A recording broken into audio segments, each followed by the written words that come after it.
Yo, YouTube, what is good? It's your boy. Oh my god, we got the world's first, world's only, probably ever, quadruple nuke. 4 nukes, 1 game. I've dropped a lot of nukes in my day, probably got over, I don't know, probably around, 3,000 nukes in my Call of Duty career, and, I don't know, I easily got, 100 double nukes, a little over, a dozen triple nukes, and this is just my most impressive gameplay, a quadruple nuke. Why it said quadruple in the beginning is because we are rocking the Vargo 52 with the blue, purple, aka Burple, tracers on it. And Vargo 52 is very meta, fastest time to kill other than maybe the Carve or like a sniper rifle. Very fast reload speed, virtually no recoil. Very fast fire rate, good clip size. This thing is amazing. I mean, you can see it is just shredding left and right. I'm getting collaterals, just mowing through enemies. And on top of that, it just looks amazing. I mean, look at that gun. As you can see, the score is 15 and in domination, and we've already got our first nuke here. So, I want to put this in context for you guys, just how amazing of a feat this actually is to get 4 nukes in one game. In my Call of Duty career, I probably have around 2,000 nukes. I've been playing since OG MW2. And you have to be lucky just to get 1 nuke, okay? You know, the players that you're playing against, you have to be about 30 times better than them, if you think about it this way. If you're the same level as them, then you'll have a 1 KD, right? If you're twice as good as the players on the other team, you'll have a 2 KD. To get 30 kills in one life, you have to be 30 times better than the other players. So to get a double nuke, which I have about 100, you have to be 60 times better than the other players.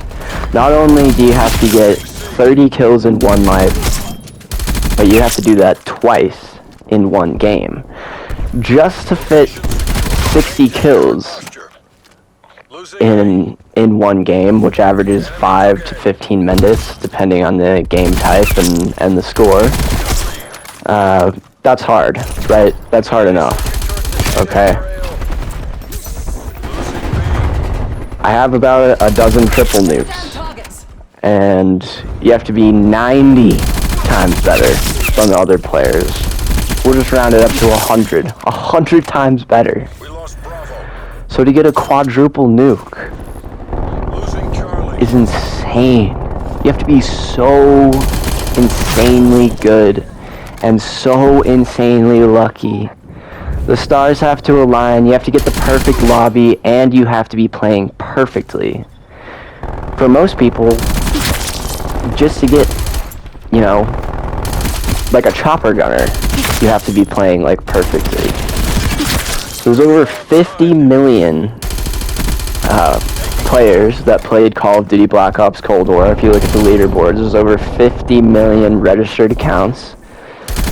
I'm sure people make multiple accounts, but just going statistically and rounding down a little bit here, out of over 50 million accounts, I'm in the top 0.001%. I'm easily in the top 100 for multiplayer.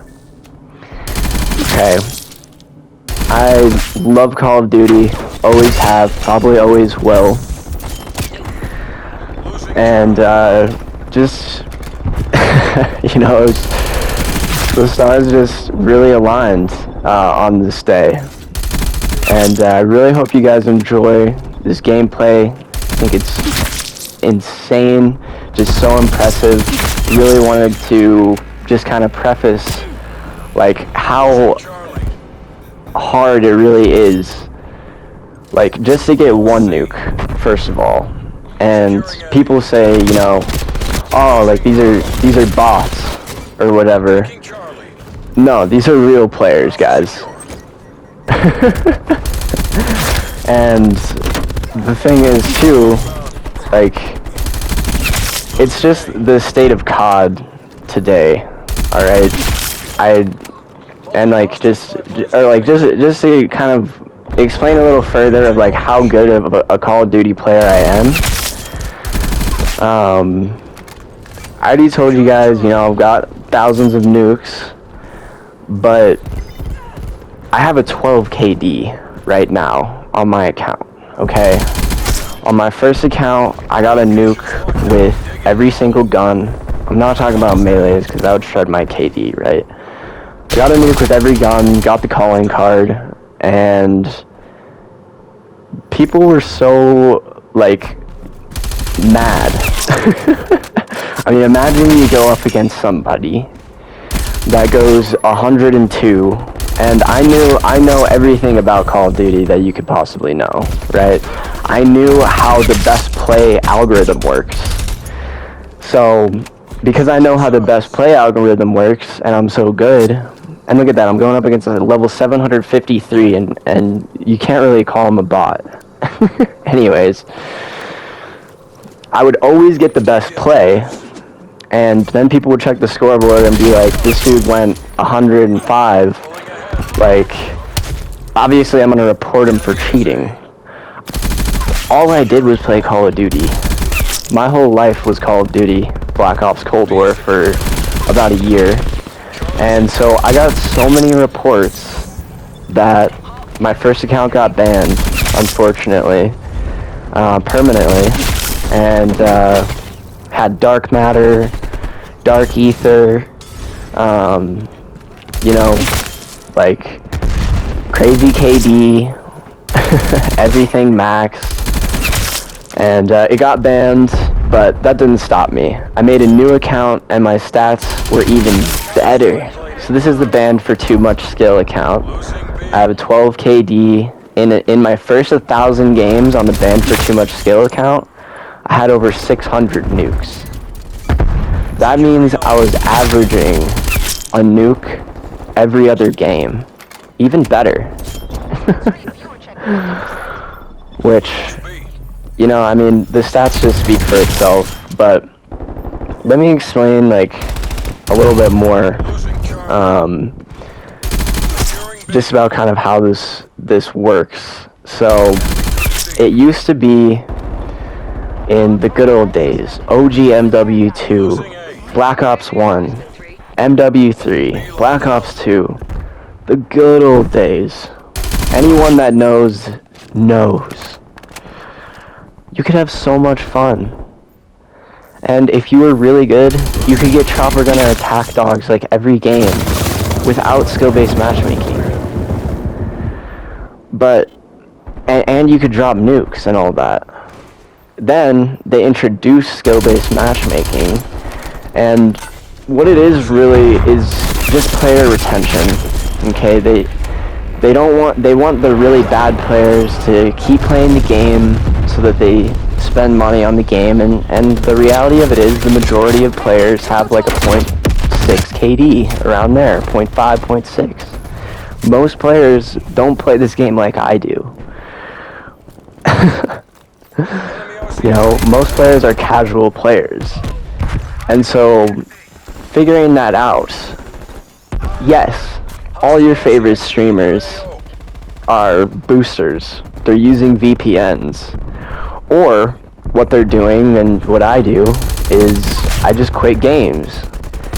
If you quit 3 games in a row, then the game looks at that as the game retention starts kicking in, and it puts you in a lower skill-based lobby. Because the game thinks, okay, if this person quit 3 games, it's very likely that that 4th game, if it's the same type of lobby, well, they'll probably uninstall the game entirely. And Call of Duty, it's a business, right? So they want you to play the game so that you spend money on the game. You spend more money on the game when you're in the game, right? So they want to, it's called retention. And that's just the state of Call of Duty. That's just the way it is, the way that it's gonna be, probably forever. But I mean, if you're really smart and you understand how the game works like I do and like these streamers do and these pro players, then you can honestly use skill-based matchmaking to your advantage. But I mean, still, I would love to see somebody boost down as low as you can go, quit 10 games in a row for all I care, put on a meta weapon, and see if you can even drop 1 nuke. And then that will really show you how insanely incredible this is. But yeah, here it is coming up on the 4th nuke. And we got cut short on 28. Well, I'm counting it, because in the old days, you get 25, you're good. 28 and 2 assists with hardline, that counts, baby. When I hit this, I was up all night. My heart was racing. I could not believe it. I didn't even think, a year before I did this, I didn't think I would ever get a triple nuke. And then here I am getting a quad. So I hope you guys enjoyed. Love you all. Take care. Peace.